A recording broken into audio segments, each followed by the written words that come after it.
Hi there, and welcome to episode 1 of this crazy awesome podcast, video, YouTube channel, all that good stuff. So excited to have you along. If you like what you hear today, make sure to hit the like and the subscribe. And I think you're supposed to say that at the beginning of every YouTube video. I don't even know what that means, so we'll edit that later. Anywho, today I'm here with a good, dear, awesome friend of mine named Ashley.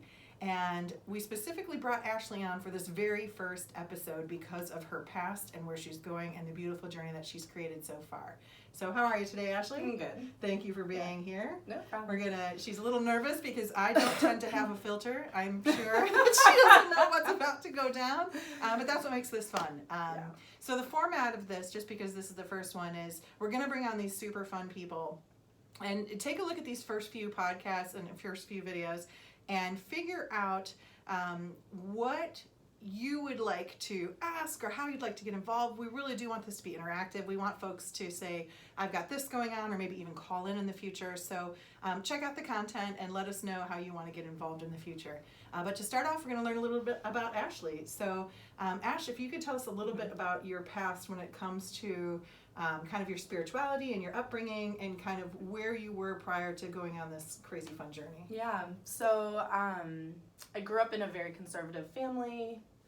I was raised as a Christian, an evangelical Christian, and grew up going to church. I have a younger brother and a younger sister, and we were all just raised to believe that this is the one truth. That's what my parents believed, and so that's pretty much how we were raised within the church and within the community that our family engaged with. I went to public school through 6th grade, and then in 7th and 8th grade I transitioned into a Christian school, went to private high school also, and then went to a private college. So much of what I was taught in school, at home, and then also socially and within our church was the same thing, which was evangelical Christianity. And to be clear, we are pro everything. So while I want Ashley to share this part of her journey that has shifted, and we'll get to talk about that in just a second, it's really important that you know the basis of everything that we talk about here and everything that we believe, and that is you are free to believe whatever you want. And if you are still an grew up Jewish, I don't know how to say that, evangelical Christian, if that's what you are, awesome. And if that's what really makes your fire and your heart grow, awesome. So we are not here to say, I was this and thank God now I'm not. That's not it. It's just that as we grow on our journey of being a human being here, we learn different things that ignite us and that feel good and that feel true, and we have to be free to be that. So I'm going to get into now where Ashley kind of started to stumble out of that a little bit, and that's fine. And I have no basis in Christianity whatsoever, but now really love Jesus. So we'll talk about all of that kind of stuff. But please understand that every single person is accepted here and supported and believed. Whatever it is that you believe is absolutely true, and we love that about you. So after that upbringing now, and you lived in a very strong Christian community. Even the whole city is known for being super Christian, which is awesome again, but things started to unravel a little bit about Ashley. Tell us, for you, tell us about that. So I have 5 children, and that is beautiful children, by the way. Beautiful children. And I think that started to take a toll on our marriage. And our marriage was it was more of an agreement than a marriage based in passion and love and intimacy. And part of that agreement was that we thought, well, God will fill in the rest.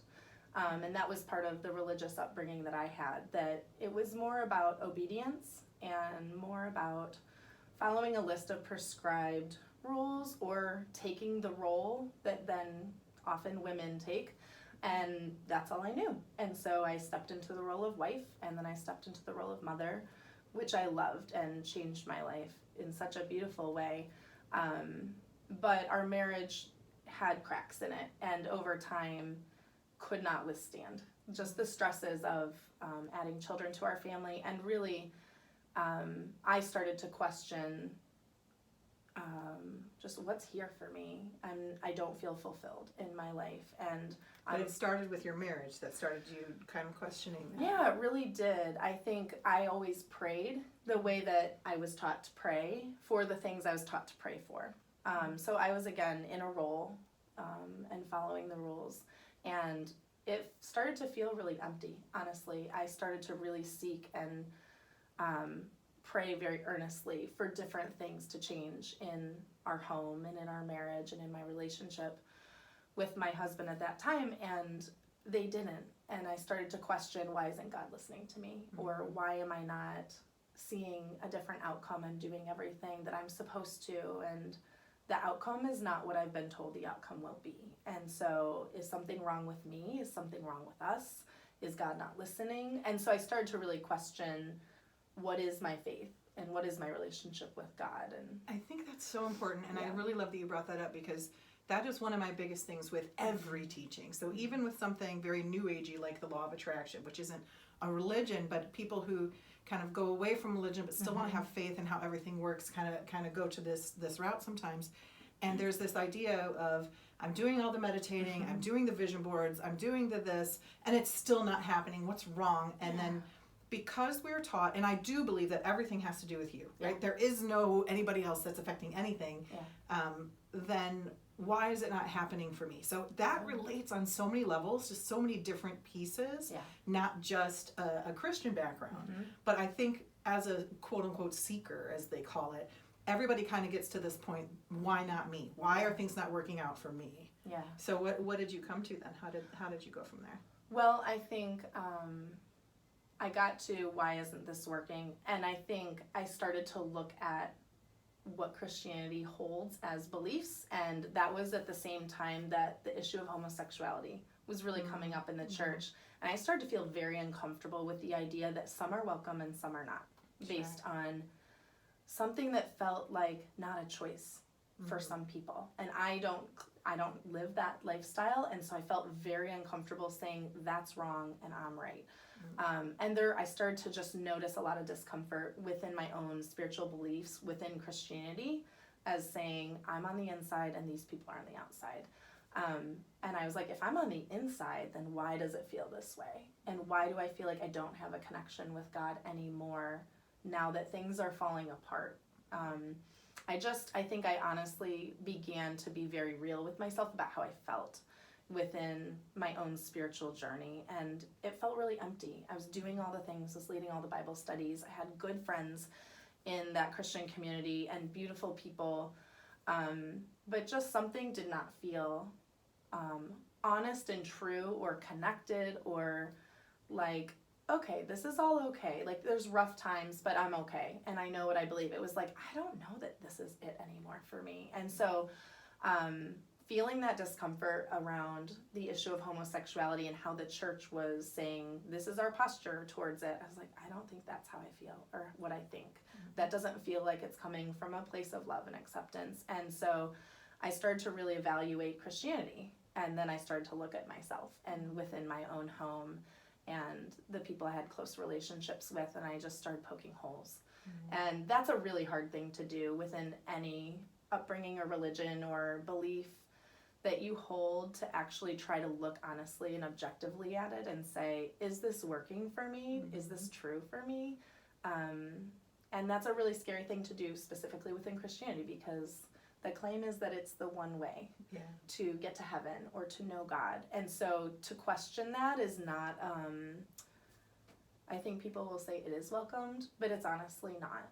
It's a very dangerous thing to do, and it actually was a very scary thing for me to do, because I felt like I was putting my eternal security of, I'm going to heaven one day. This is the belief, this is the basis of Christianity, is if I question this, I might lose my salvation. Yeah, and in fact, I've had a lot of people say to me, when I'm having these questions, or I'm thinking this way, or I'm feeling this way, that's the devil tempting me. Like, there's an actual idea that there is a devil presence, and again, this is just based on different ideas, that is coming through and actually tempting you away from Jesus, who should be your salvation, and instead you drift, so then you'll fall under his control or what have you, and then end up in the hot place. Yes. Right. So that can be very scary, and quite honestly, it just may be set up that way on purpose, because then why would you ever question anything? Right? You'll Exactly. just follow the rules, you do the things, You're safe and then if you're you going to stay. be right. So, which can be very limiting. So one of the first things that comes about is this like,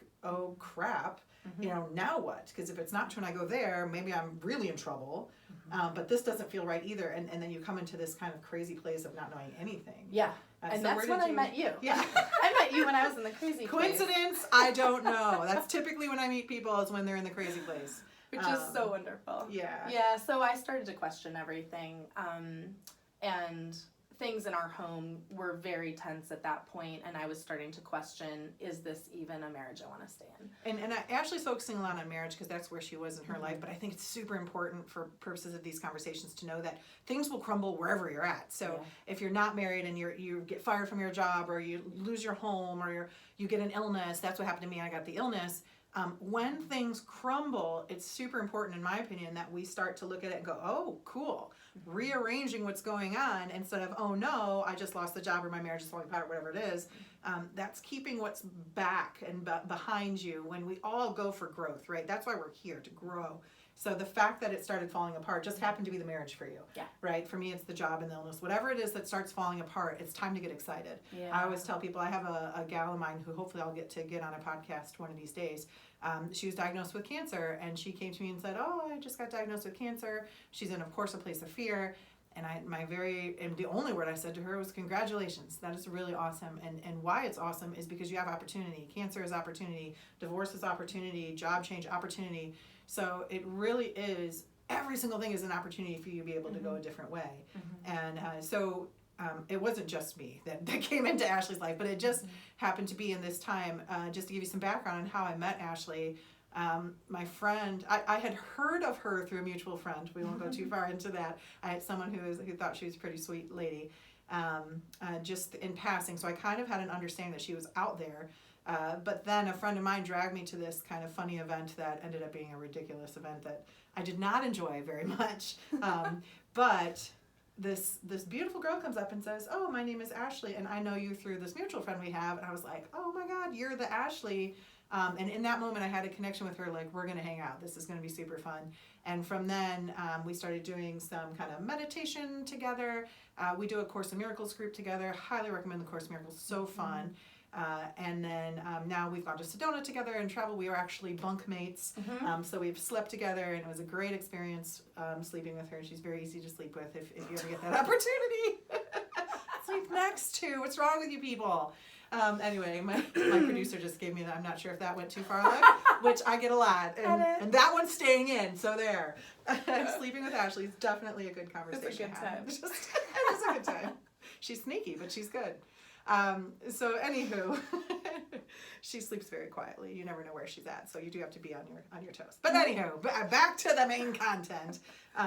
Ashley and I then have been able to develop a really nice friendship and get to hang out a lot. So that was during the start of her journey. But what started happening then from there? Because I know synchronicities will start to come, right? Interesting things start popping up in your experience. I think one thing when you said it was the marriage for me, it was health and the job for you, and it might be something for someone else. I think what happens is the things that you've identified with fall apart. Yes.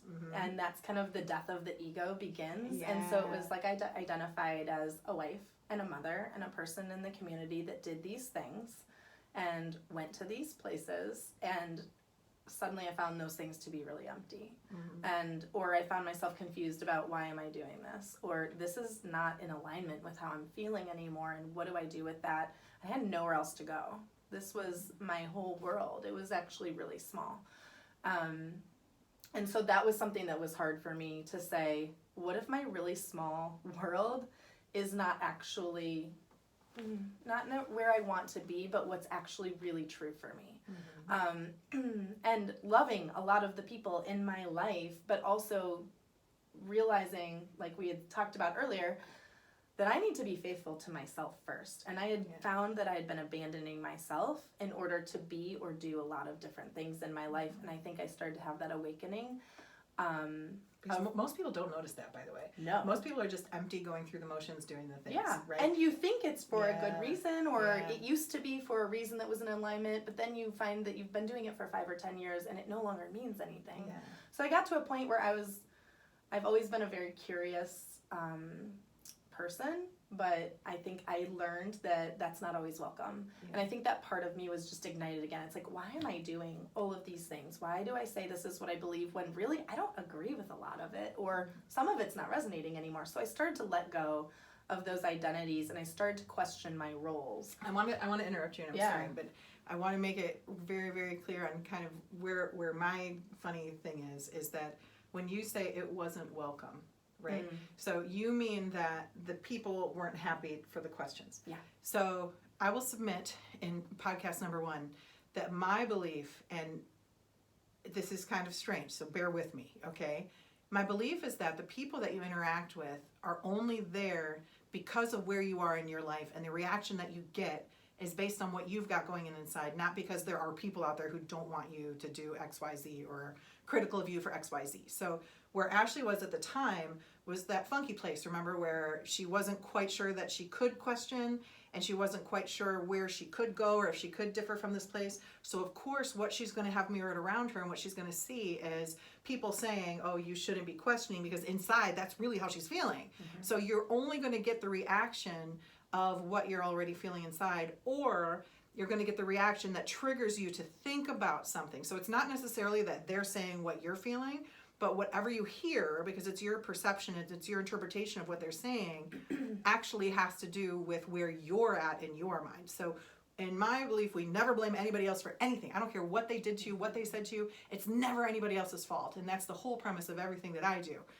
So it's just interesting that that's what you were feeling in that moment. It makes complete sense, right? So then you did start questioning, though, and where'd you go from there? Yeah, I did start questioning. I did file for divorce in that period of time. I went through the training and the certification to become a life coach so that I could stand on my own. I had stayed at home with our kids for 12 years and felt like I need to find myself. I need to figure out what I'm doing here. What is my place in the world? What do I have to offer and contribute? I'm a mom first and foremost, and I love that. But beyond that, there's more. And within that, there's more than what I'm doing and giving. Sure. So actually, the process of becoming a coach was hugely transformational for me. It was 5 workshops in the city for long weekends, and then it was a 6-month certification program that I went through. And that process of becoming a coach, you're coached constantly and you bring all your real issues. So that was a very safe place where there were all kinds of people there. Yeah. I was kind of in the minority with my belief system, and that was the first place I found acceptance and love just as a human being. Doesn't matter what you believe, who you are, where you came from, what you do. You just matter because you're here. And that is beautiful, because actually Ashley and I just had this conversation where we were talking on one of our many WhatsApp groups that we have with all of our different groups of friends. And Ashley asked a question of me. I responded to the question. She said, oh, thank you for the response for her. But I told her that was a response for me. Like, I needed her to ask that question so I could hear the answer. Even though it technically came from me and I gave the answer, I also needed to hear that. So when you're having communication with other people, it's very likely that your own words are something that you need to listen to for your own life. And that, again, remember how we talked about the other people are there to kind of mirror what's going on for you? Ashley was there to pose that question, which was for Ashley, but I needed her to do that for me too, to understand what we were talking about. I remember what it is we were talking about, but that happens all the time. So just listening to your self-talk. When we talk, we don't say, oh, I wonder what I'm going to say next. Okay, I'm going to say this next. Sometimes we do if we're perplexing, but most of the time, words just flow out of your mouth, and you get to hear them as they're coming out. You're not thinking of them first, and that happens all the time with so much knowledge. Like, you have no idea what you have access to in this kind of eternal ether of information that we're surrounded by. So you start pulling stuff out and say, holy crap, I didn't even know I knew that, and that happens to me all day, every day. That's pretty much how I communicate anymore. But Ashley, of course, goes to this coaching situation, right, which is for her career to become a coach, which, yes, maybe, sure, maybe she's going to be the best coach in the world. She's a fantastic coach I happen to know personally. But where she was, she needed that coaching, right? So the opportunity arrived for her career, but really for herself to be the one being coached. And that always happens. So if you're in a situation where you're not really sure how to move forward or not how, just hold on, like hang on, see where you're inspired, see where you want to go, and watch what happens on that journey that just pops up and ends up holding you and supporting you and taking you exactly where you need to go. Yeah. So are you coaching now? Are you all done with your, yeah? I have my oral exam in a week, Okay. and then I have my certification. But yeah, I'm done. And I've been coaching for a year. So yeah. Very cool. Very cool. Yeah, it is fun, and that was such a gift. Yeah. To experience all of those things, to be introduced to different types of people, to recognize, I mean, there were many people who live alternative lifestyles in the room, and they're some of my closest friends today, and just to see that for me was the right thing to let go of a limiting belief around you should live one way and it should be very prescriptive, and it was just I was able to just really let go of a lot of limiting beliefs that I had been holding, and when I did that, all these people came into my life that I truly love and have been with me through a really important part of my journey. And then I got together with you, and I went to the Course in Miracles group and meditation, and started to get to know the community out here in St. Charles and Geneva, and that has been life-changing for me also, to find local community, like right here, people to journey with.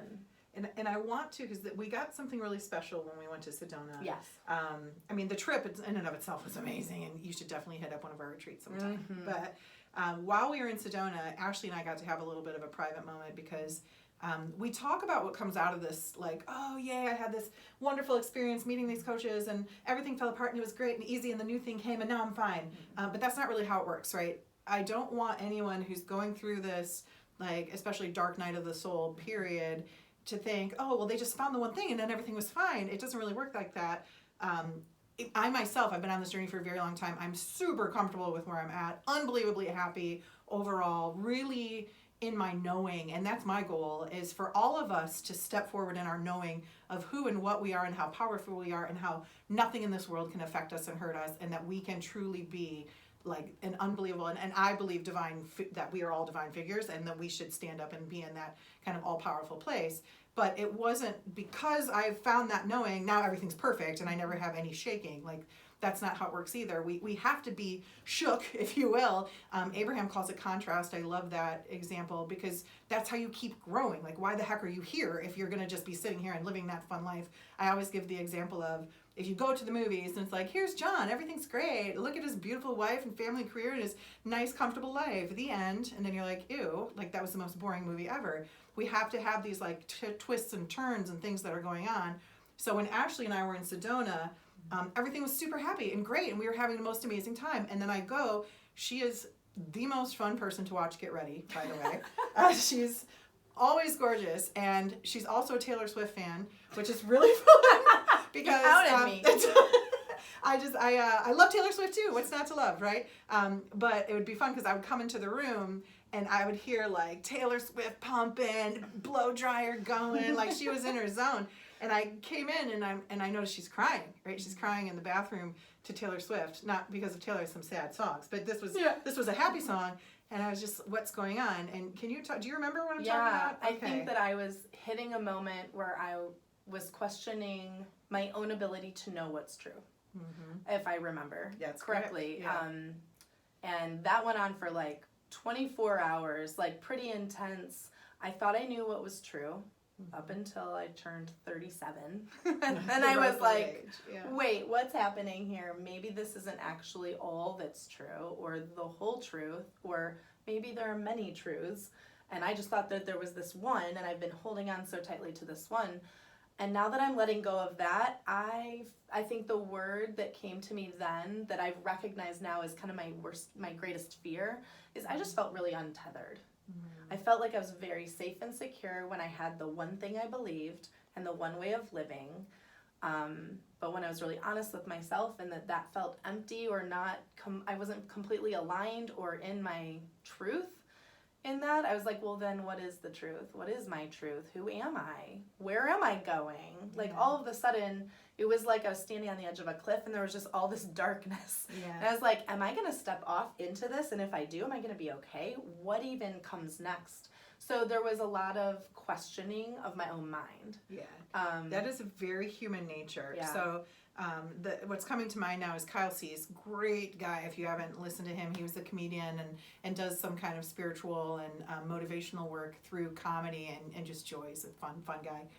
And I saw him on stage once, and there happened to be a piano on the stage, and he's like, if I know the piano and I'm hanging on to the piano, this is what I know. So I don't want to go over there because this is what I know, and I don't know what's out there. And so we have this kind of comfort of being with what we know. Even if we know it's not exactly right or true, it's still, at least we know it, and we don't know what's over there. I will tell you that, and it's something to bring up more folks of who, so you can kind of get an idea of what my background is and what these podcasts are like. We do, follow and enjoy people like Kyle Cease, like Abraham Hicks, and then Dr. Joe Dispenza is someone really great that I enjoy going to his advanced retreats, and he always talks about going into the unknown and really spending time in the unknown and getting comfortable being in the unknown. And I will tell you, in my own life and in the lives of the people that I coach or my friends, we all see that the unknown is where the magic is. Mm-hmm. So when we get out of the idea of I have to know and I can't, like people plan, my kids just got me a planner. I'm going to use it. I used it today. So we're one day in. I've used the planner, but I typically don't plan anything. None of this is scripted. I never gave Ashley any questions or anything to prepare. I don't think that's really what we're supposed to be doing, is making sure we know the things so we can do the things. That, again, is like our little movie with Joe Schmo just having the happy life. Like jumping in and going, I don't know what the hell's going to happen, but something great's going to happen, allows us to hit the magic. But it is scary at first because we need to know, and especially if you come from a background saying this is the one thing, and if you don't do this thing, like, woo, hoo, hoo, hoo, hoo, right? So really embracing the unknown and saying, I don't know what's going to happen, but it's going to be awesome in one way or another. I have yet to see someone who ended up in a situation where they had to stop what they were doing and had to go towards something else, say, yeah, I wish I was still doing that. Mm-hmm. There's a lot of, that's fond memories for that. I really like doing that. It was a big part of what got me to here, but I would never go back there, especially with relationships. I hear that all the time. I have yet to hear someone say, yeah, I wish I was still with him. Mm-hmm. Even, I have a lot of clients who come in who are heartbroken. I have a lady, she's probably 70-ish, and she's been with a guy for a really long time, and they split up, and breaking up at 70 is like, what, why? But now that she's been gone from him, she's like, I miss him and I miss just having someone, but now I know I don't want him. Mm-hmm. And again, I'll go into many, many times, it has nothing to do with him. It's all where you're at, always, always.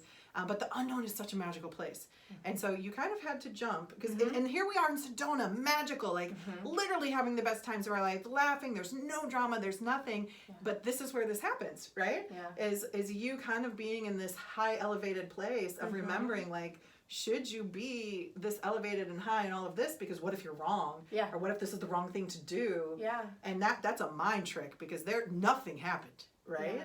So how did that end up? Because she spent some time alone. I remember mm-hmm. seeing you kind of out mm-hmm. Outside on your own for a little bit. Yeah, I think I just had to. I didn't have experience with connecting with myself. Mm-hmm. So I think all growing up, I can point to many times I had intuition about things and I reasoned it away, either with my religious beliefs or the voices of people around me who didn't have intuition or didn't believe that was worth listening to. I started to just kind of do a survey of my life and say, why can I trust myself? And I started to read and was surrounded by people who believed in themselves and did trust their own intuition and embraced more than I was used to embracing. And so I found some strength from being around mm-hmm. other people who weren't afraid of the things I was afraid of. But I really started to look within myself and say, okay, who am I? What do I know? Like, just what do I know to be true? And what books did you find? Just for people mm-hmm. that are kind of in this space, are there any that come to mind? Yeah, there are a couple that I read at the very beginning that were very impactful for me. Mm-hmm. The Untethered Soul by Michael Singer was I think the first kind of awakening, enlightened book I read, and I love that book, and it's short. I read a couple of Eckhart Tolle's books. I am finishing the Book of Mastery, which is a channeled text. Is that Paul Selig, one of his? Yes, yeah. And I listen to a lot of Abraham Hicks. Yeah. And then obviously the Course in Miracles book that we're going through together, that's probably been the most impactful. And partially because it takes the scripture that I was raised with, that I found myself questioning, and just brings it in a whole new light. I so agree with Flips that. everything. And I wasn't even raised with scripture because I grew up Jewish. I don't know. I'm sure there was scripture around. I didn't pay attention. There was like a cute guy sitting. I don't know. I didn't pay attention very much, but I don't know. I didn't know anything about the life of Jesus at all. In fact, I consider him to be a fictitious character all the way up until reading the Course in Miracles, and I'm still not even sure that he particularly lived as a human being as we know him, or if there are stories that he has produced to allow us for the teachings. So, but that part doesn't matter. Like whether it's a story, whether he was really there, the story is the same and the understanding is the same. So I don't get involved with such details, but we will have separate recordings that are focused just on the Course in Miracles, and we will do Course in Miracles podcasts that are separate, because I want to keep this very general for people who maybe aren't into the Course, but it's a beautiful teaching incorporating not only the biblical stuff, because that's probably 5% of it maybe, but just saying, listen, this is what I was really trying to get across, and you only have two emotions that you can experience in this entire world, love or fear, and you're acting from one of them, and you got to be conscious of which one you're acting from and make sure you flip the switch to love regardless of what's going on in your life. So that's the basis underlining of the Course in Miracles, but it really is like a beautiful study. It's long, it's very repetitive, but it's repetitive in the way that you get to hear it multiple ways, and therefore it sinks in, and it's definitely changed my life, that's for sure. Yeah. So very cool. So then while you're in Sedona, you didn't have all those books at that time. No. That was just kind of the start of, or was that the finishing of a I time think like that was for kind you? of, I was reading those books around that trip. And then I came home, and that's when I really started to feel connected to the group out here in this area. And I started to take forward steps in my life, and I just decided, this is my life. I get to choose love or fear. And I recognized I'd lived my entire life from fear. And I was medicated for anxiety. And I yelled at my kids because I was afraid for them. And I, just acted from a place of control a lot. And I just desired something different. And I just decided, okay, if I'm going to do this, then I'm going to do it. And I'm going to be true to who I am. And I'm going to check in with myself. And I'm going to look and see, what did I do all these years that led me to this point? Living from fear, caring too much about what other people think, trying to be something that I'm not actually, and just being gentler and kinder to myself, saying, who am I, and embracing that. And I think there are some things that you've taught me in our conversations when I've said, I just tend to be like this, or actually Kyle Cease also says, then just tack on at the end of the sentence, and I love that. Yeah. And I was like, I'm so controlling, and I love that. And you start to recognize some things about yourself, and instead of being in resistance to what you don't want, just saying, okay, here's where I'm at. Yeah. And I love that. Yeah. And here's where I really would rather be. And I love that. And what does that look like to walk that out practically? And how do I need to change my thinking in order to become who I want to be in this life? I love that. And I think the basis of knowing that we start perfect and we're still perfect. Like there's nothing wrong with any of us. Nothing. So wherever you're at, that you're like, oh, but I do this. So what? So what? Give yourself a little compassion and be that, and go ahead and say, this is how I've been doing it. Maybe I'll change it. Maybe I won't. Doesn't matter. I'm still a really loving, gracious human being, and just dropping all that crap. Because people just hold on to what they think they should be and how they think they should be looking or what have you. I want to steer this though a little bit to one of our, because you sparked in me, and I hope it's okay. Can we talk about your mom? Yeah. Okay. Yeah, excellent. So Ashley is a very beautiful family, and we all have conversations with our family that make us feel a certain way sometimes, right? And there was a time when the details don't matter, right? Something was happening, and Ashley was feeling a little frustration toward her mom, and it had been kind of a habitual thing. I don't know how long you've had a very loving, but sometimes we have friction. A historically tough relationship. Yeah. And so now rephrasing that and moving that, there was a time when we were, I don't remember, I can see us at the table, but I don't know which one of the wonderful things we were doing, but where it was just brought up that how do we rephrase instead of saying mom is doing these things, or it could be husband or whoever in your situation, and I can't believe they're doing these things, they shouldn't be doing these things. Where can we go from there to turn it back on ourselves, right? Because anytime you're feeling frustration, annoyance, anger, all of that stuff has nothing to do with what they're doing. In fact, I'm leading a course group tonight, so I was trying to cram it all in today, and it said there's stimuli and then your reaction to the stimuli. So mom does the thing, right? Whatever it is, it's just the thing. But you have the choice on how you're going to look at the thing. You really do. And you'll find that none of these things are against you or because of you or any of that.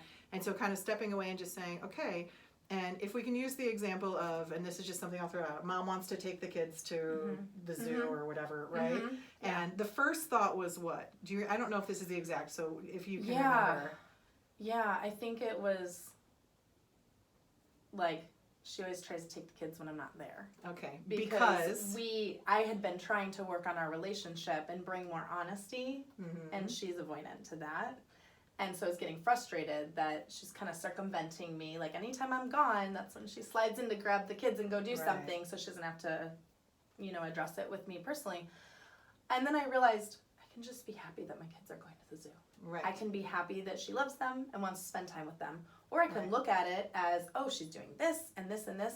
And that was, again, a part of me recognizing, is there really one truth? Yeah. Or is there a way of seeing things? 100%. I think that's so beautifully said, because we are all in an individual consciousness right now. And every single person has their own perspective. Every person. So that's an unlimited number of perspectives. So for us to say, she did this because of this, or she does this and now she's that, that is only your perspective, right? Like, how could I ever assign my perspective to what they're doing? These are all wonderful people in our lives, no matter what they're doing, and they are doing it because they care. And maybe she's nervous about something. Maybe she's looking at this and saying, oh, I don't like that Ashley's gone, and so I'm going to do whatever. But that's like, who cares what she's thinking and how she's acting? It has nothing to do with me, how she's feeling. And so all I can do, if I'm going to choose frustration, for example, if we talk about the two emotions, fear or love, frustration comes from fear of being judged. Mom doesn't like what I do, so therefore I'm going to be upset with her because she doesn't like what I do. Or it's always internal, right? So, but looking at it with love, and it was in that moment, that's why I brought it up, I saw Ashley's complete face change, right? Because at first she was a little frustrated. I don't know it was the thing about the zoo. I don't or wherever she was taking them. I don't know. But it was something along those lines. And it was something that happened often. Yeah. And so in that moment when I brought it up, and kind of you helped me get to the point of realizing I get to choose how I respond to this. And I looked at you and I was like, but I'm pissed. And you were like, but you don't have to be. You don't. And I was like, don't. And you can be, though. And you can. And there's nothing wrong with being pissed. But in that moment I was like, I'm tired of being pissed about this. Yeah. I want to appreciate. Yeah. I want to offer love and gratitude. Yeah. Instead, because for me in this moment, they're going to the zoo. Right. And it doesn't matter what the story is around it. I get to choose how I live in this moment. Yeah. And how I feel and how I project or don't my own shit on the situation, for lack of a better way of saying it. I love that. I love that. I'm glad we finally broke the cursing barrier. I was holding back a couple times, and now that it's out, I feel free. Thank you. But yes, absolutely right. I think we get to make a decision on how we want to feel inside. So I never fault anyone for anything, actually, but even killing people, we'll get into that later. But if you're going to be angry, good for you. If that's where you want to be angry. I don't care. Like, if you're going to be mean, good for you. Do I get to make a choice on how I like to be around people and all of that, but I can still do that with love. I don't have to do that by hating you or being mad at you or being frustrated with you, because that I get to feel, right? My emotions I get to feel. So I'm going to make sure and be super conscious and aware of what I've got going on inside me. Don't need to control you, don't care what you're doing, but I can control me and how I want to feel. And sometimes it feels good to be angry. Sometimes I will tell you a secret. I used to enjoy throwing some dishes. I fucking love breaking glass. I'm not kidding. Like, I would get so mad at my husband because he's the one person who can still make me feel angry, right? And then if I happen to be, I don't know, why am I always by the sink when I'm getting angry at him? See, it's a setup. It's a setup that I'm there, and there happen to be dishes in the thing. This has only happened a couple times. No one's ever been hurt. But for whatever reason, like taking the thing and like bang, hearing the glass shatter near me, it's just like it was just a release that I enjoyed in the moment, and I'm not ashamed of that. Yes, I've broken probably a good 3 dishes Maybe more. Eric probably has a count. I don't know. It was just a couple times. I'm just kidding. But it was a release, and it was something that I wanted to feel at the time. And now I have better ways of dealing with it. And I will tell you, going through this path, if you find yourself quick to anger, if you find yourself quick to jump into the argument or get triggered, as you practice being more aware and conscious of who you are, what you are, and your emotions, that kind of dies down quite a bit. Because that was many, many years ago, and I haven't broken anything in a while. They do have those places now that you can go and you can like break shit. I might want to hang out with those places, but I haven't felt that type of anger since I've been going down this journey, and I now know how to like breathe into my center and bring myself back to who I am and step away from the situation even being real that I'm looking at and that I'm interpreting. So there are things that we'll talk about as our journey on this own podcast goes through, but if you're angry for now or if it feels good to you, then so be it. And I think it helps when you find yourself in a cycle of react, instead of choosing a response. And that's where I found myself also. I was just constantly anxious or fearful, and so I was reacting. Reacting. Well, angry. it's protection. It's protection. Like, you see everything as an attack. Even though it was literally an invitation to go to the zoo or museum or wherever it was. That's exactly what it was. Thank you. Right? Yes. But it becomes an attack on you. Yeah. You know, because of where we are mentally. But nothing is, and we can create, I mean, it's all day. Even if there is a real attack, you get to choose. Do I invite engagement with that? Yes. Or do I choose to say, this is what you're doing, and I don't have to let it in. That's either. Right. And I'm not good at that. Well, yes, you are. Yes, you are. I'm learning, but I came from a very reactive place, and now it's not only I can choose my response, but now when there is attack, I can look at it more objectively. I'm learning how to do that, and that's where I find so much freedom. Well, that's where the peace is. Like, and really, I don't care how much weight you want to lose, how much money you want to make, all that stuff. The goal of why we're here is to feel peace. Because when you're truly at peace inside, it doesn't matter what's going on around you. If you want to read my bio right now on paper, you'd be like, whoa, this is a person who's got a lot of stuff going on or should be really stressed out or has... I don't care. I don't care about any of that stuff. It all works out fine. So whatever little hiccups are there now, they'll be gone. New hiccups will come, whatever it is. I don't care about that stuff. I'm truly at peace. I promise you this. So when you get to that point, and I will tell you, if you've seen the movie Moana, I love talking about this end scene because to me, I was shocked that a Disney movie, but I really think that this shows you where the consciousness of our world is going.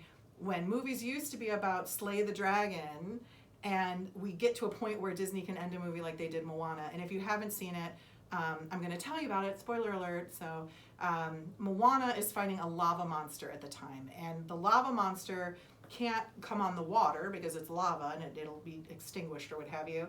And she's throwing fire and she's trying to get to Moana. And Moana parts the water so the lava monster can actually come closer. So instead of trying to like kill it from afar or do all these things, she actually says, come here to the lava monster. And we all have lava monsters in our life. I will talk a lot about my marriage because my husband, God bless him, he's a fantastic human being. But he's my continual push to keep growing. He's always like poking me somewhere. But she says, come to me, and the lava, pum, pum, pum, pum, pum, comes right up to her. And she puts her head to the lava monster's head and her hand on the lava monster's heart. And she said, this is not you. I know who you really are. And it happens to be that the lava monster was missing its heart, right? So Maui had stolen the heart. That was a guy character. And so when she put the heart back into the lava monster turns green and is no longer this like fiery monster, but turns out to be this beautiful island full of flowers and greenery and just gorgeous. And I think that's such a statement of who we are as human beings. Our hearts come here pure. We get hurt. We interpret hurt. We interpret these pain and these bad situations, and we turn into monsters, but not really who we are. And I don't care what you've been. That's why I say, even if you've murdered someone, right? That's like the worst of the worst what we consider in our society. There is something really good in you, and there is something that you can redeem and you can connect with again. I don't care what you've done. I don't care what has happened to you. You are still that beautiful, what is she, island of goddess, whatever it is. That's really who we all are. And the basis of what my mission in life is to make sure every single person knows how powerful and beautiful and perfect they are, regardless of your circumstance, situation, whatever's happened. So seeing that in, for this was such a small thing with your mom. Yeah. That's, not a big deal at all. But even taking that moment and just knowing, I know who you really are. I know everything that you do is out of love. I know, even if it seems like that could never be the case, I promise you, it's either what the Course calls it a call for love, because it's something that someone has been hurt before or what have you, and they need your love, and that's why they're being mean or why they're doing what they're doing, or it's out of love and they care about you and you're interpreting it in a different way. So I just think we have an option every single time to decide how we want to feel about other people, and even when they're jerks, offering them compassion fills you up and shows who you are, and maybe next time they'll be less of a jerk. You never know. How's your relationship now, by the way? With my mom, Yeah. I think I'm learning how to see her differently. Yeah. I'm learning how to see life differently. Yeah, that's. And I will say, at the last 2 holidays we've had, my family, like all of them, very religious. I even saw them pulling that back a little bit as they try to honor where I am at. Like there wasn't the big Thanksgiving prayer. It was, we're going to say a few words instead. And I saw that, and we've had lovely holidays together, the last 2 that have come through, Thanksgiving and Christmas. And I'm able to appreciate that. I'm not going in saying, oh, I bet they're going to pray now, and do the thing that they always do. And it was like, you know what? They can pray, and I can sit, and I can be with that prayer in the way that feels right for me, and I don't need to change anyone. I can be there and be love. And when I did that, I could see the way that they were trying to be there and be love with me too. So again, I don't know that it's changing things. Maybe it is. Maybe just seeing it differently is what. So thank you for setting up this beautiful. So again, because this is podcast 1, so the basis of my own beliefs is that we all live in a frequency. That's all around you. You can measure it. I'm sorry, there's no way to get around it. There's frequency all around you. And I believe it's Abraham who refers to it as a radio station, almost dial. And so when Ashley starts to become more loving and forgiving and not as anticipatory of the issues and all the things that are going to set her off during the whatever, she turns the dial to the frequency where where that matches that, right? So there is a possibility that your parents or your family or whoever could be abrasive and really force things down your throat that make you uncomfortable and all that kind of thing. But when you open up yourself to be gentle, that possibility of them being gentle with who they are and what they're doing matches that, right? So you called for that, and that is what comes to you. You will always get what you call for, and I will tell you, what you're seeing in front of you is very indicative of what you're calling for. And if you don't think you're calling for that, I highly recommend you take a moment and do some good deep meditation, because it's 100% the case. Scientifically speaking, everything shifts. They can measure this as far as where your emotions are, where your thoughts are. I have this beautiful machine from HeartMath where when you have a different thought in your mind that changes how your emotional state is, I can tell you the second that thought came into your mind, because you can see it on the screen when we do the heart-brain coherence stuff. It's just really interesting that your body reacts instantaneously with those thoughts. And there is some science behind the chemicals that are released from the brain depending on where your emotions are, each one having a different chemical reaction. So lots of good stuff. So you dropped your armor, basically, opened up your heart, and then received an experience that was worthy of where you were in that time. I think that's really beautiful. And I think something that's hard at the very beginning for people who are new to these thoughts or this way of living is it's hard to stomach that at first, to swallow that thought that what's happening in front of me is what I've been calling for, or that I've been participating in that. You think you're a victim of what's happening around you. So true. And so to kind of swallow your pride and say, I'm really searching for what's true here. What's true? Are they doing that to me, or am I actually creating a lot of this? And then having the humility to say, I want to create something different. There's, you kind of have to have a little ego death there at the beginning, and then you get to the joy and the freedom and the peace, because then you get to create whatever you want to create. And I think that's where we're playing now is what do we want to create? Now we're doing crazy magical stuff.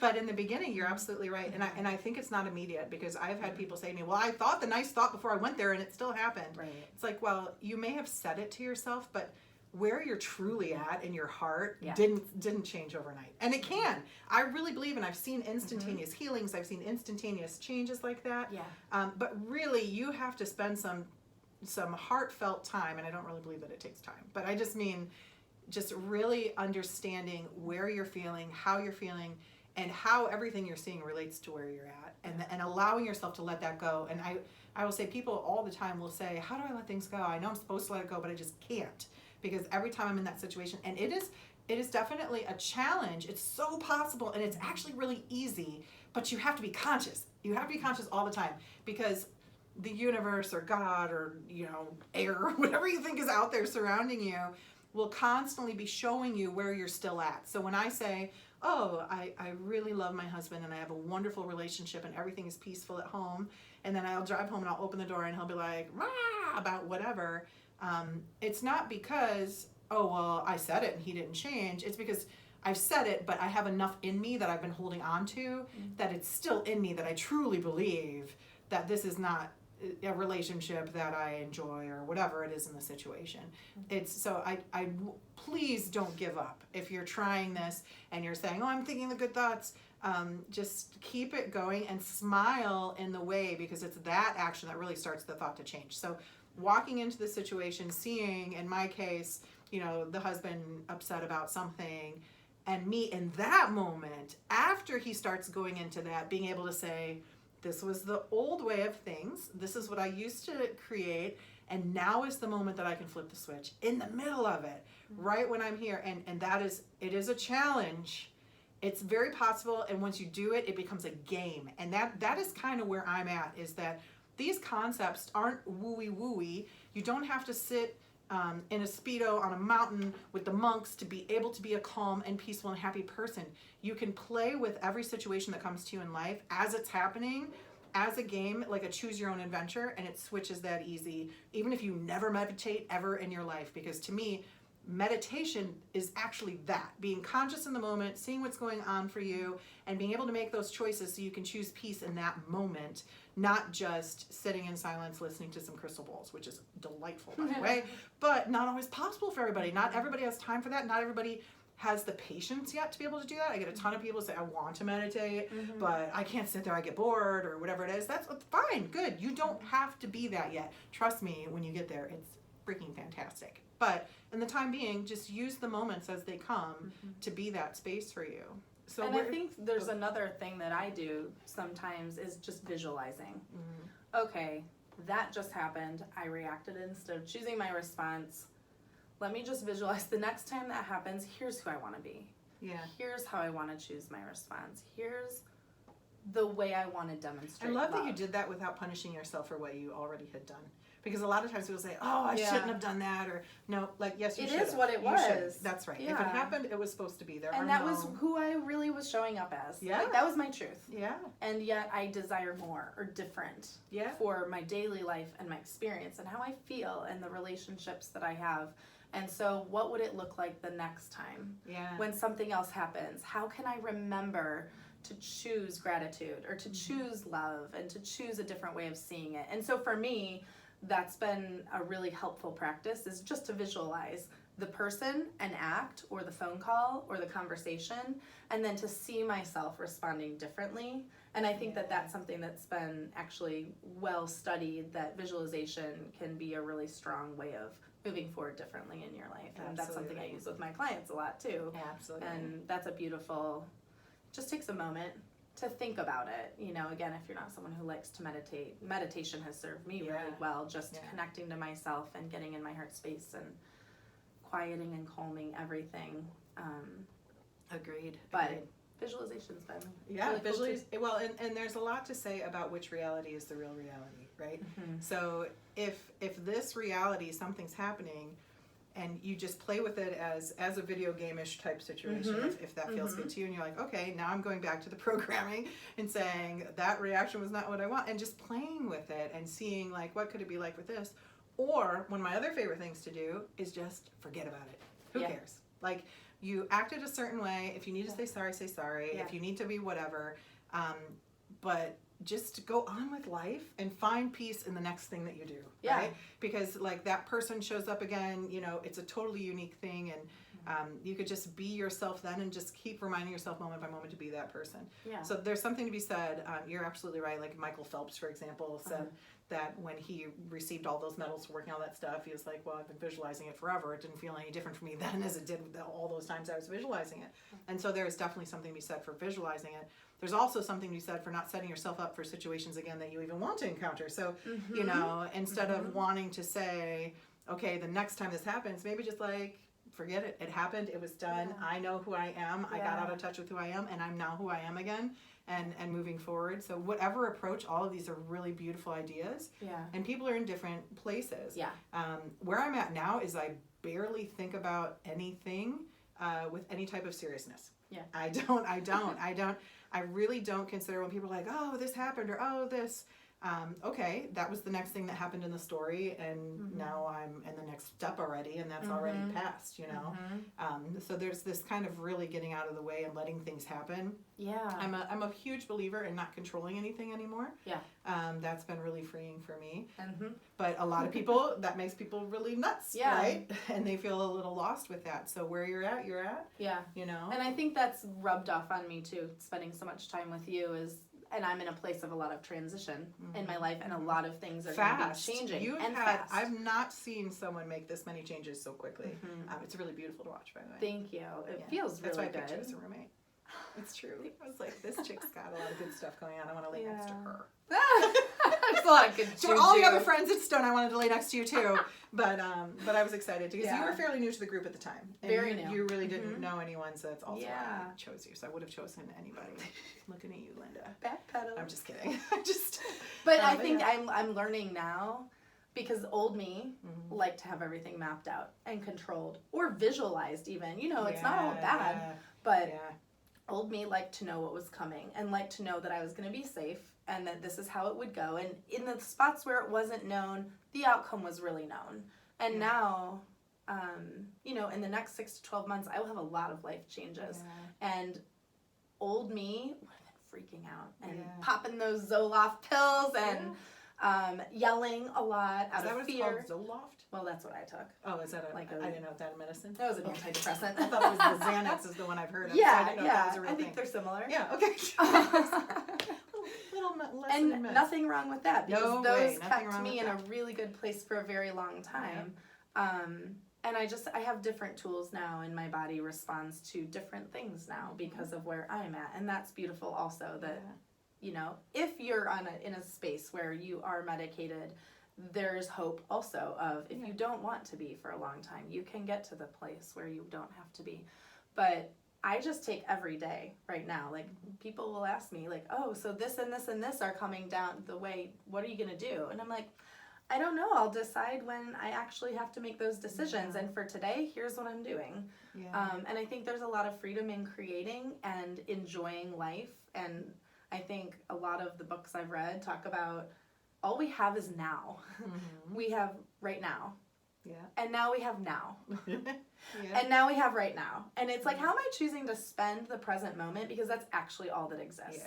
Like, the past is done. The future is just another now in a few moments. And so I'm learning to be present with who I am and what's true for me right now, and how do I want to feel, and how do I create that, and how do I engage with the things that are important to me in this moment from a place of love. And that just feels so much better, and it takes the worry away, because I think, well, in a year I'll be wherever the now brought me, and I trust myself to know how to navigate that, rather than needing to plan and prepare.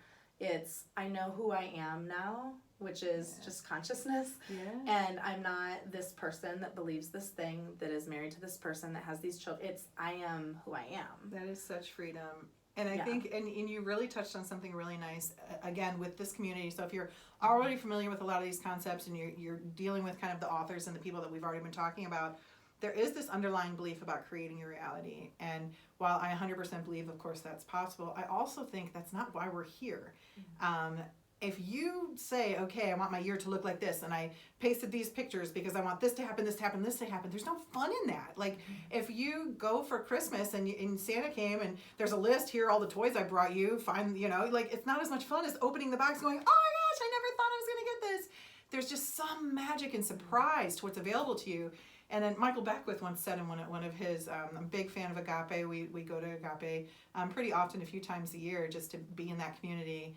AgapeLive.com if you are into such a thing. But Michael Beckwith said, when you plan for one thing, you don't know the unlimited possibilities that are available for you. So you're actually limiting yourself by asking for the one thing. There might be 100 things way cooler and better for your experience that you don't even know to ask for. So why would I get in the way of unlimited possibilities by saying, I want this thing to happen?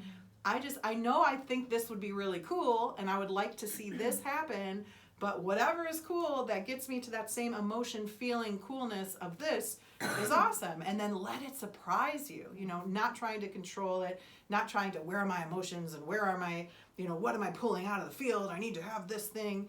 Just letting go of that and opening and allowing yourself just to flow and be in the ride has been quite an adventure. I would never imagine most of the stuff that happened to me in my life I would have not asked for. I would have never said, hey, can I get Lyme disease? That looks like a really great option.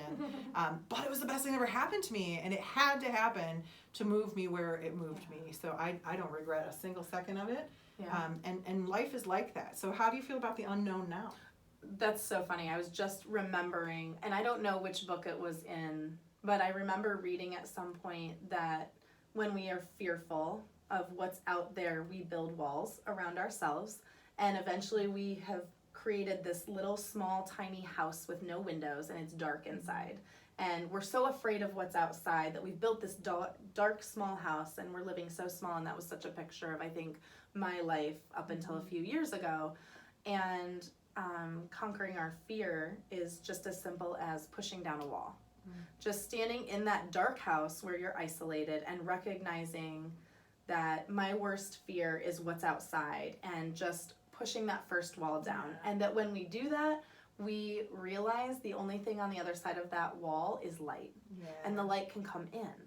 And we've actually put ourselves in darkness. And so that has always stuck with me. And about 1.5 years ago, I challenged myself in the coaching training process to do something that scared the shit out of me at least once a week. So I started to do really bold things, like email the CEO of Athleta and ask if she had a private coach, and if not, to consider hiring me. And she gracefully said, I have one, but I got an email back. Right, and it was a very positive email, and that was really cool because it was kind of like, I have nothing left to lose.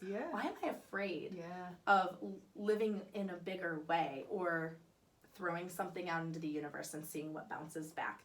And so I started to knock down the walls of my house, and I started to do the things that scared me the most. I filed for divorce. That felt right to me.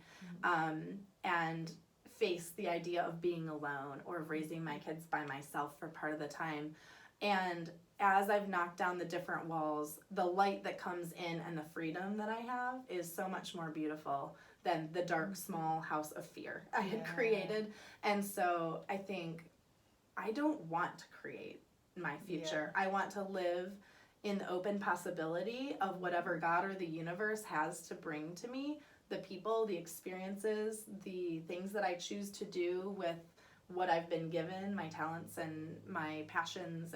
And how has that worked out for you so far? It's been beautiful. Right? It's been so life-giving. It's been the best I could have. I never would have driven into Geneva and Batavia and St. Charles and said, okay, I'm going to find my new friends. Where are they? And yet by just allowing things to unfold and the spider network to connect me to different people. Right? I've found so many beautiful people and so many beautiful perspectives, and I will never go back to building a small house that puts darkness all around me. And I've learned, like, since Sedona, that I can trust myself, and that really we're all held. And that is unbelievably cool, because the whole time I'm like, this is all about trust. And I think, not growing up as a religious person myself, so I was technically brought up Jewish. Like, I remember going to the synagogue, but I don't remember anything about it. Like, I wasn't like, okay, this is what God said. Like, no one ever, we dressed nicely. That's my grandmother liked to do. And then we ate together with the people from the temple. Like, that's what I remember. but I always had this feeling that maybe there's no like actual God in the sky per se, but something else feels secure. And I think even if you're atheist, even if there's no something, there is communication and information between us that they can measure scientifically, that there's so much going on in this empty space, and there's so much space between us and around us, and the universe is teeming with just information and things going on, that maybe it's a computer simulation, maybe it is a divine situation, whatever it is, you can't all the way fall, right? Like, you are supported, you are held, and if you have that trust, then you can take the risks and you can take the things and know that even if I fall, it's fine, because something is holding me, supporting me, whatever it is. Something's going on around here, that things keep happening. So really letting go of that fear and stepping into that trust. And I happen to now believe in a very strong divine presence in my life. And I don't, that not in any biblical sense could it be described, but it's just a divine flow of everything. And I don't know if it's a kid with a video game. I don't know, and I don't care, because it just feels good. And it allows me to really be myself and enjoy my life. And I think stepping into that trust allows, and how beautiful is life now that we've stepped into that, right? Yes. And I think even the letting go, for me, the letting go of needing to know what's true. Yes. The absolutely. more I learn, the more I realize I have no idea. Who cares? And does it really matter? It does not matter. I was just telling you, I had a friend New Year's Eve. He's an atheist. And I said to him, good, like, go ahead and be an atheist. There's nothing wrong. That's beautiful too.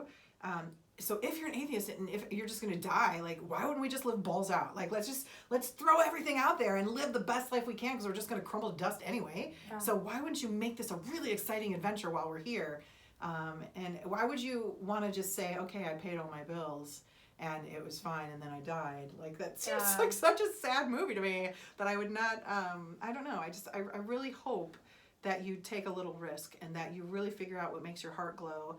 And you know what? There's no pressure to find out what makes your heart glow, because there's so many people like, I don't even know what I want. Good. So just enjoy every moment that you do have in the day and stay there for a while. Trust me, things will start happening and you'll get excited. Once you let go of the control and the needing to be and the such stringent, then you can be surprised with stuff, and then you find out what turns you on, because you didn't even know that was possible when you let go of all just getting through the things of the day and going to sleep, right? Like, there's no room in there for magic. So, and once the magic starts, now Ashley and I are in this place where we actually create magic in our lives for fun, to play with the universe and see how things happen. And just last week we got together and we did a little kind of money intentional meditation, just to play with it, to see what would happen. And two of my businesses at that time, the one was starting to falter a little bit as far as like sales were going down. And then the morning after we did that meditation, the next 2 days were two of the highest sales days we have had in a very long time, if not ever. And Ashley particularly sent me a little message of like, I really see this happening. I really see this particular thing for stuff going on in my life. And maybe it's coincidence. I don't know. But we took that time to make an intention and say, let's see this growth somewhere for some of our friends. And lo and behold, it happened, you know? So it's just, it's magical stuff if you allow yourself just to play with it. You don't have to have any solid hardcore beliefs on anything. I don't care what your background is, but just play with life, right? And have some fun and see what can unfold for you. We take it so seriously. That's the problem. That is the problem. No judgment. If you do that, but if you enjoy that, go for it. But if you just don't, saying, try something different. Just have some fun. Why not? Right? Let's just have some fun. Awesome. Yeah. Well, Ashley, you are such a delight, and I love you with all my heart. And I could not be more proud of any individual as I am. It's true. Yes. And before she came to Sedona, she didn't really know our group. We have a group of really amazing friends here in this community. But something in my heart was just calling her and saying, like, you have to do this. You have to come with us. I didn't think she was going to say yes, quite honestly, because you have so much going on, and you were just starting the divorce process and with all the kids and everything. I was ready for it. And she actually really smartly replied at first when I was like, Ashley, I see you here. I actually saw myself sleeping with her. I'm not, no joke. Before I even asked her, I was like, I'm going to sleep with Ashley. And so I said, I really, you should come to this. It's going to be really great. And she said, okay, I'm going to see what my heart says, and I will let you know. And she just kind of went into her heart a little bit about it. Yeah. And then she just came back and said, yes. Just yes. She didn't have the money yet. She didn't know how she was going to get the kids covered. She didn't know all that. She just said, this feels good to me, and I'm going to do it. And the rest of it fell into place. Yeah. And that was the first time I traveled away from my children for more than a day or two by myself. Yeah. And it was beautiful. It was so beautiful. And it was kind of a launching. It was amazing. In fact, I Yeah. have pictures, and maybe I'll post them because I have no idea how this works on YouTube or wherever we're going. We will put links to the books. I think we can definitely do like Amazon links to the books that Ashley mentioned and some that I mentioned. And I would like to put a picture if you're okay with Yeah. it. There are some pictures of her in Sedona, and Sedona is known for its vortex and energetic activity and such. And as we're climbing these rocks, I was lucky enough to be able to climb with Ash. She had these orbs kind of surrounding her feet and her legs and holding her up there. It was really nice to see. So I'll include that in the, what do you call it, where all the information is underneath the, we're going to learn that. I'm going to learn the information on how to talk like a YouTuber. That is on the list of things to learn. But thank you for coming on, for being my first human. Thanks this is for very having me. exciting. This was You're fun. such a delight. And stay tuned. Maybe you should hit the like thing. I think that means something. You can subscribe. My kids say that a lot when they make videos on my phone. So maybe if you could subscribe, and then as new content comes on with more really interesting and awesome human beings, you can get some more inspiration and some more cool stories. And all I want is for you to go forward in love and drop that fear for a little while and see what happens, right? So thanks for tuning in, and thank you again. And I will just sit here like this until we turn the thing off.